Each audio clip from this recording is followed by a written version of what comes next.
네, 고난주간 특별 새벽기도회 첫날 이렇게 오신 성도님들을 환영하고 축복합니다. 오늘도 말씀을 통해서 또 기도를 통해서 하나님의 크신 은혜가 우리에게 충만하기를 소망합니다. 무엇보다도 이 고난주간 특세를 통해서 예수님의 십자가를 깊이 묵상하고 하나님 앞에 더 담대히 나아감으로 말미암아 부활의 소망을 가지고 또 한 주간 믿음으로 승리하며 나가시기를 주님의 이름으로 축복합니다. 아멘. 네, 우리 오늘 하나님의 말씀은요, 바로 저들의 죄를 사하여 주옵소서라는 제목입니다. 예수님께서 십자가에서 7가지 말씀하신 것이 있습니다. 그것을 우리는 줄여서 가상칠언이라고 말씀을 하죠. 예수님께서 이제 공생의 사역을 다 하시고 이제 예수님께서 이 땅에 오신 목적을 이루시기 위해서 이제 십자가에 달려 죽기까지 이런 모든 사역을 감당하면서 마지막으로 모든 성도들과 백성들에게 또 오늘날 우리들에게 우리 주님께서 직접 하신 말씀이 있다라는 것입니다. 그래서 우리 이 예수님의 십자가의 사건은 단순히 기독교의 상징뿐만이 아니라 우리 인간의 죄를 대속하기 위한 하나님의 구원 계획의 완성이다라고 볼 수가 있는 것이죠. 이 당시에 로마 시대의 십자가 이 형은요, 이 반역자 또는 이 중범죄자에게 처해지는 가장 잔혹하고 가장 치욕스러운 형벌이었습니다. 그래서 이 당시 십자가 처형 방식은 신체적인 고통뿐만이 아니라 공개적으로 이 죄인의 인격과 명예를 완전히 100% 부정하게 하는 의도가 담긴 처형 방식이었다라는 것이죠. 우리 예수님께서는 아무런 죄가 없음에도 불구하고 이 끔찍한 형벌을 몸소 자발적으로 받아들이셨다라는 사실입니다. 우리가 이러한 예수님의 십자가의 사건을 좀 이해를 하려고 하면 구약의 제사, 속죄 제사를 좀 살펴보아야 한다라는 것이죠. 이 구약 시대에는 죄를 속죄하기 위해서는 반드시 희생 제사를 드려야 했습니다.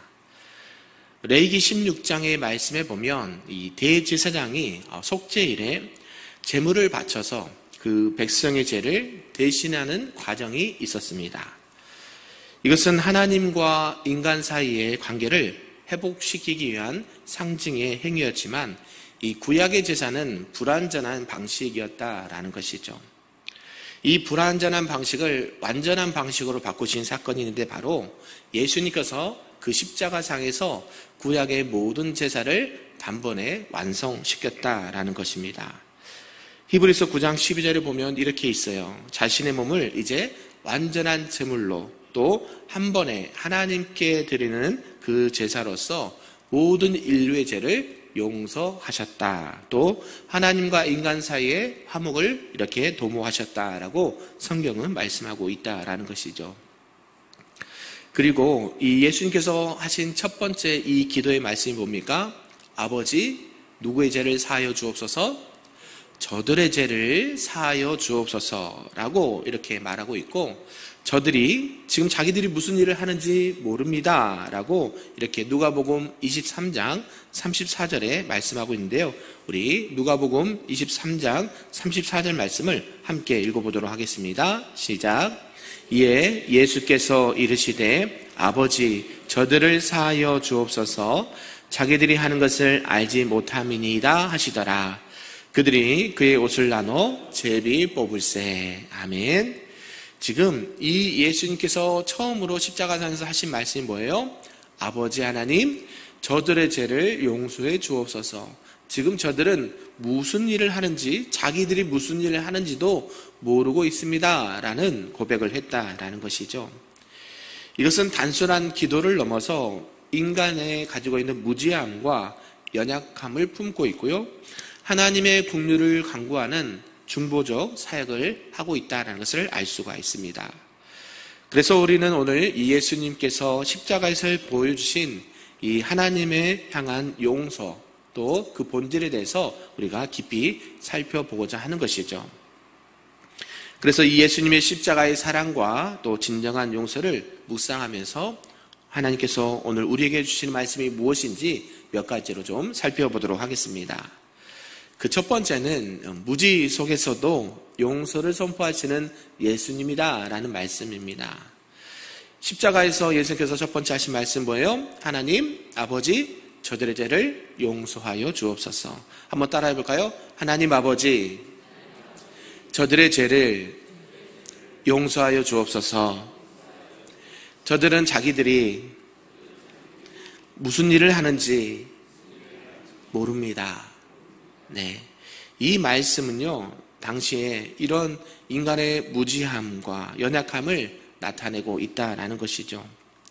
당시 예수님을 십자가에 못 박은 사람들은 자신들의 행동이 얼마나 큰 죄인지를 깨닫지 못했다라는 것이에요. 그리고 당시에 모여있던 수많은 군중들은요, 그 지도자에 의해서 선동되어서 예수님을 정죄하는 데 동참을 했다라는 것입니다. 우리가 어제 주일날 무슨 주일로 지켰습니까? 네, 정료주일로 지켰다라는 것이죠. 그들은 예수님께서 어린 나귀를 타고 예루살렘 성에 입성할 때에 어떤 반응이었습니까? 마치 축구 경기에서 골을 넣거나 승리했을 때처럼 열광을 하고 환호했던 그 무리들이었다라는 것이죠. 그런데 시간이 얼마 지나지 않아 지금 어떻게 하고 있어요? 이들은 그 예수님을 십자가에 달아 못 박아 죽여라 라는 데에 지금 선동돼서 지금 이 로마 병사들과 함께 예수님을 십자가에 못 박아서 달아 올렸다라는 것이죠. 이 당시의 로마 병사들도 자신들이 지금 하는 행동이 어떤 잘못된 행동인지도 몰랐다라는 것이죠. 그냥 명령에 따라서 아무 생각 없이 예수님을 십자가에 못 박아 죽였다라는 것입니다. 당시 종교 지도자들은 어떻습니까? 자신들의 권력과 유익을 유지하기 위해서 예수님을 제거하려고 했다라는 것이죠. 이러한 모든 행동은 인간의 무지에서 비롯되었다라는 말씀입니다. 예수님께서는 하지만 그들의 죄와 부족함을 보시고 하나님 앞에 직접 용서를 강구하고 있다라는 사실입니다.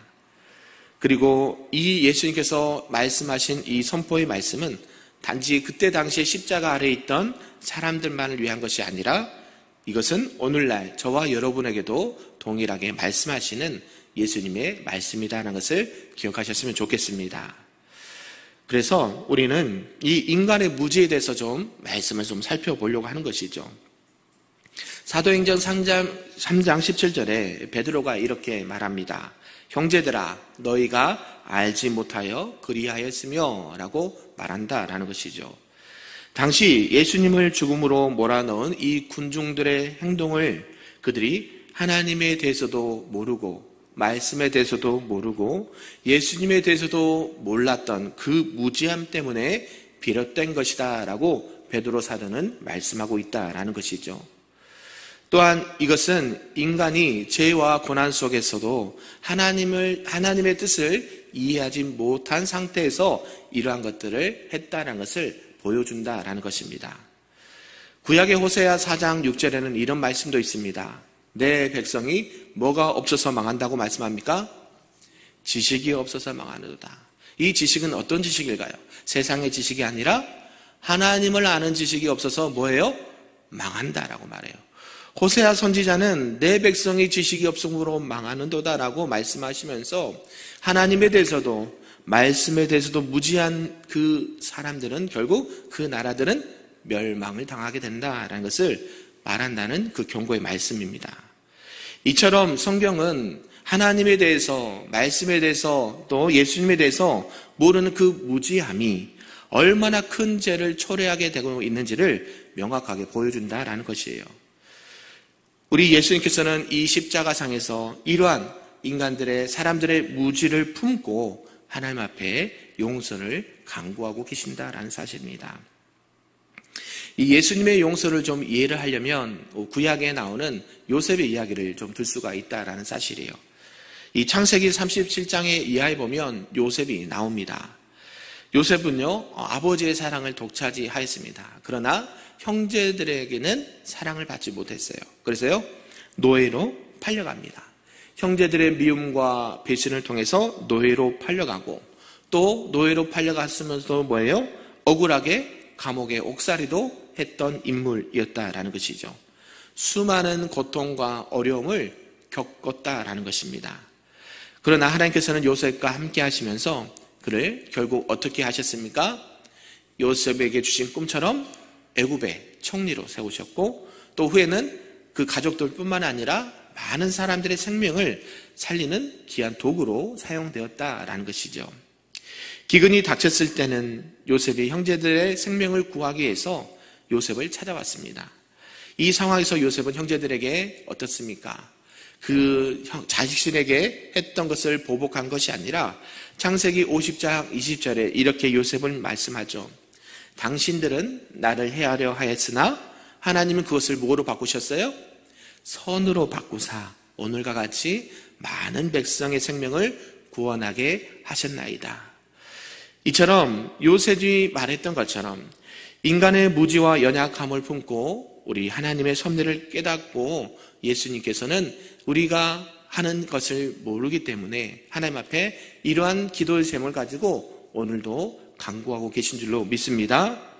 그러면서 우리가 용서를 실천해야 되는 이유에 대해서도 말씀하고 있다는 것이죠. 예수님의 십자가의 사건과 이 요셉을 통해서 우리는 이 용서의 본질을 살펴볼 수가 있다는 것입니다. 우리는 다른 사람의 부족함과 실수를 마주할 때가 많이 있습니다. 또한 그들의 행동이 우리들에게 상처와 고통을 줄 때가 있다라는 것이죠.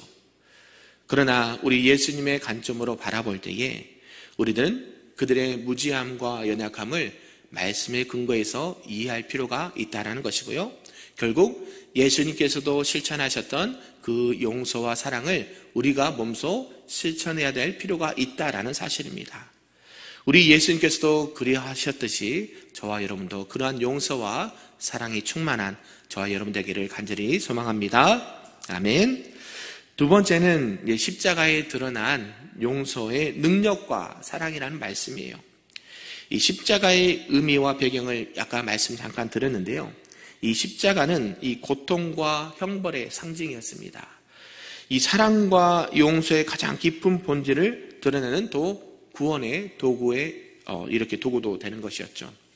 그래서 예수님께서 십자가에서 하신 말씀이 뭐예요? 아버지 저들을 용서하여 주옵소서. 이 기도는 단순한 말로 이루어진 것이 아니라 자신을 내어주신 궁극적인 희생의 실천, 사랑의 실천을 선언한 말씀이다라는 것입니다. 결국 이거는 뭐예요? 구약의 제사를 통해서 하나님과 백성들의 관계를 회복시켜 주었던 것처럼 예수님께서도요, 이 십자가를 통해서 하나님과 우리 백성들 간의, 하나님과 사람들 간의 관계를 뭐 하셨습니까? 회복시키셨습니다. 뭐로부터요? 죄에서 자유함을 주셨어요. 우리는 죄로 인해서 하나님 앞에 갈 수 있는 존재들입니까? 없는 존재들이에요. 죄가 있으면 하나님 앞에 나갈 수가 없어요. 우리와 인류의 모든 죄를 해결하시기 위해서 오셔서 십자가상에서 피 흘려 죽으심으로 말미암아 누구와 누구를 관계를 회복시켜 주셨습니까? 하나님과 우리들의 관계를 회복시켜 주셨다라는 것이죠. 그래서 화목의 제물로 예수님께서 귀한 그 사명을 감당했다라는 것입니다. 여기서 또 말씀하는 게 뭐냐면 이 예수님께서 저들의 죄를 용서하여 주옵소서라고 말했잖아요. 이 용서라는 단어를 좀 살펴보자는 것이죠. 이 용서라는 단어는요, 헬라어로 아피에미라는 단어를 씁니다. 아피에미. 그래서 이 용서라는 단어는 단순히 죄를 용서한다라는 의미를 넘는 의미가 있다라는 것이에요. 이 아피에미는 멀리 놓아준다, 또 자유롭게 한다라는 의미가 내포되어 있습니다. 그래서 죄를 용서할 뿐만이 아니라 그들을 자유롭게 놓아주고 자유롭게 해방시켜준다라는 의미가 있다라는 사실이에요. 그래서 어떤 소극적인 의미를 넘어서 적극적인 의미를 내포하고 있는 단어가 바로 아포에미, 용서라는 단어를 쓰고 있다라는 것이죠. 결국 죄의 처벌을 면제하는 것뿐만이 아니라 하나님과 사람들과의 단절된 관계를 완전히 회복시켜 주시고 그런 하나님 앞에 나갈 수 있는 자유함을 주시는 용서가 되었다라는 사실입니다. 이 십자가에 선포된 용서는요, 이런 인간의 죄를 눈 감아 주는 것에서 그치는 것이 아니라 이 죄로 인해서 끊어졌던 죄로 인해서 단절됐던 하나님과의 관계를 회복시켜 주신 하나님의 크신 주님의 사랑이었다라는 것이 저와 여러분에게 큰 은혜가 되는 줄로 믿습니다. 그래서 이 요한복음 15장 13절에는 이런 말씀도 있습니다. 사람이 친구를 위하여 자기 목숨을 버리면 이보다 더 큰 사랑이 없다라고 말씀도 하셨습니다. 우리가 이 말씀처럼 예수님은 지금 누구를 위해서 자신의 목숨을 버리셨습니까? 저와 여러분을 위해서 자기의 목숨도 아깝지 않도록 내어주셨다라는 사실이에요. 또한 히브리서 9장 22절에는 무슨 말씀이 있냐면 피 흘림이 없으면 뭐가 없다라고 선포하십니까? 죄사함이 없다라는 말씀을 하고 있다라는 것이에요. 결국 이 말씀은 용서가 단순한 어떤 이 소극적인 용서가 아니라 결국 희생과 사랑의 결과의 말씀이라는 사실입니다. 결국 예수님께서는 이 십자가의 사건을 통해서 뭐를 흘리셨습니까? 네, 피를 흘리셨습니다. 그 죄 없으신 그분이 직접 십자가에 달려 피를 흘림으로 말미암아 저와 여러분의 모든 죄가 사함을 받게 된 줄로 믿습니다. 로마서 5장 8절에는 이렇게 말씀해요. 우리가 아직 죄인 되었을 때에 그리스도께서 우리를 위하여 죽으심으로 하나님께서 우리에 대한 자기의 사랑을 확증하셨느니라. 사랑이 많으신 하나님 앞에 우리도 이런 고백이 있기를 간절히 소망합니다. 아멘.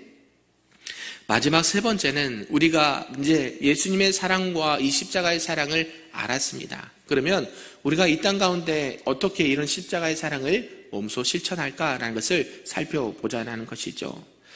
그래서 이 말씀은 그냥 과거에 단순히 끝난 사건이 아니라 오늘날에도 우리에게 그대로 적용되는 십자가의 사건이다라는 것입니다.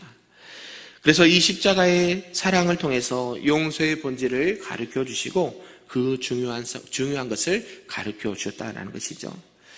마태복음 18장에 보면 베드로가 이렇게 예수님께 질문하는 것이 있습니다. 주님, 형제가 내게 죄를 범하면 몇 번이나 용서해야 됩니까? 라고요. 그때 예수님은 이렇게 베드로에게 답변을 해주시죠. 7번 뿐만 아니라 70번씩 7번이라도 용서하라라고요. 이 말씀은 무슨 말씀입니까? 그냥 숫자적으로만 용서하는 의미가 아니고요. 어때요? 형제가 내게 범죄했더라도 뭐라고요? 용서해줘라 말씀이에요. 용서해줘라. 숫자와 상관없이 어떤 용서요? 예수님께서 우리의 죄를 아무런 조건 없이 용서해 주셨던 것처럼 우리를 사랑으로 섬겨주셨던 것처럼 그 십자가의 은혜를 베풀어 주셨던 것처럼 혹여나 형제들이 내게 범죄하면 어떤 용서를 하라고요? 내가 보여주었던 이 십자가의 사랑으로 용서를 하라라고 말씀하고 있다는 것이죠. 그런데요, 이게 쉽습니까? 어렵습니까? 어려워요. 그죠? 나에게 어려움을 주고 나를 힘들게 하는 사람들을 특별히 그게 형제라고 한다면 마음이 어떻습니까? 괴롭고 힘들죠. 그러나 성경은 뭐라고 말씀합니까? 몇 번씩 용서하라고요? 70번씩 7번이라도 용서해라. 그냥 용서해줘라 이 말씀이에요. 골로새서 3장 13절에 이런 말씀이 있습니다. 피차 뭐하라? 용서하라. 주께서 너희를 용서하신 것 같이 너희도 그리하고. 똑같죠? 베드로가 형제에 대해서 어떻게 그들을 용서합니까? 라는 질문에 지금 이 골로새서 기자도 이렇게 말씀하고 있어요. 피차 용서해라. 주님께서 너희를 십자가상에서 용서하신 것처럼 너희도 뭐하라고요? 용서하라. 우리는 참 용서를 잘 못합니다. 왜요? 내 주장이 강하거든요. 내 생각이 강하거든요. 내 의가 강하거든요. 그래서 어때요? 절대로 용서할 수 없어 라는 생각을 가질 때가 있다는 것이에요. 그것은 주님의 생각이 아니라 나의 생각이고 하나님의 생각과 반대되는 생각인 줄로 압니다. 저와 여러분은 이런 일을 만났을 때에 주님께서 말씀하신 것처럼 그리스도의 사랑으로 용서하고 품고 나가시기를 간절히 소망합니다. 아멘. 에베소서 4장 32절에 이런 말씀도 있습니다. 서로 친절하게 하며 불쌍히 여기며 서로 용서하기를 하나님이 그리스도 안에서 너희를 용서함 같이 하라. 성경에는 용서를 그냥 한 군데만 말씀한 게 아니에요. 신약과 구약에 보면 이 용서의 부분이 결국 어떻게 용서하라는 말씀을 하고 있습니까? 계속해서 주님께서 너희를 용서한 것처럼 뭐하라고요? 용서하라. 저와 여러분이 이러한 용서의 마음과 사랑의 마음이 있기를 간절히 소망합니다. 우리가 사도행전 7장에 보면 순교한 집사님이 나옵니다. 누가 나올까요? 네, 스데반 집사가 나와요. 이 스데반 집사도요, 동일한 기도 제목을 하는 거예요. 그는 선교를 하다가 순교하는 장면이 나옵니다. 돌에 맞아서 죽은 사람이 그저 스데반이에요. 돌에 맞아서 죽을 정도면 그저 웬만한 돌덩이 갖고는 맞아 죽지 않아요. 그죠? 상처는 나고 피가 날지는 모르지만, 머리가 깨져서 피가 날 수는 있겠지만 돌에 맞아서 죽을 정도면 엄청나게 맞음을 당한 거거든요. 근데요, 그 스데반은 그 돌에 맞아 죽어가면서도 뭐라고 기도한 줄 아십니까? 주여, 저들의 죄를 용서하여 주시고 이 죄를 저들에게 돌리지 마옵소서. 이거 누구 기도와 같습니까? 예수님의 기도와 같은 거예요. 스데반은 누굴 믿고 누굴 믿으면서 누구의 복음을 전했습니까? 바로 예수님을 믿고 예수님의 복음을 전하면서 지금 순교의 현장에 있으면서도 이렇게 기도했다는 것이에요.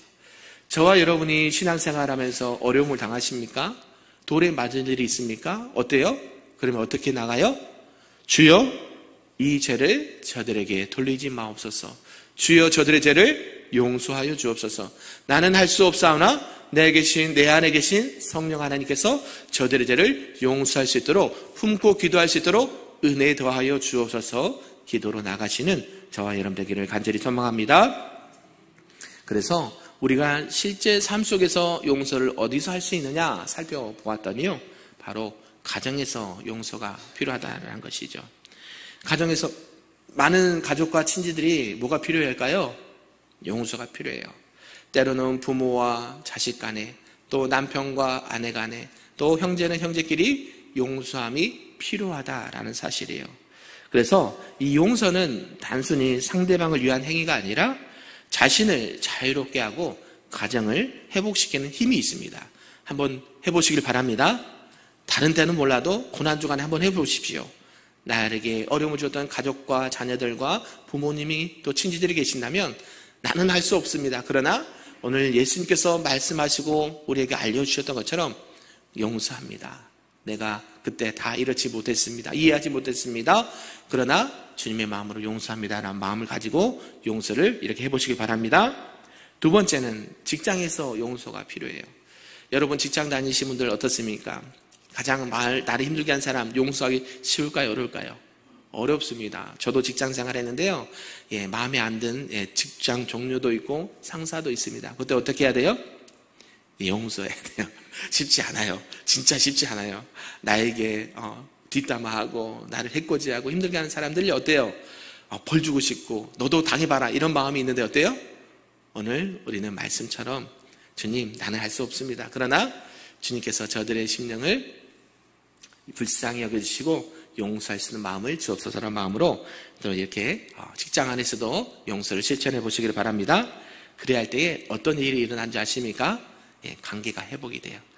예수님께서 십자가상에서 우리를 용서하실 때 하나님과 우리의 관계를 회복시켜 준 것처럼 결국 사람들과 사람들 관계도 직장 내에서도 그 관계를 회복시켜 주시는 힘이 있다는 사실 꼭 기억하셨으면 좋겠습니다.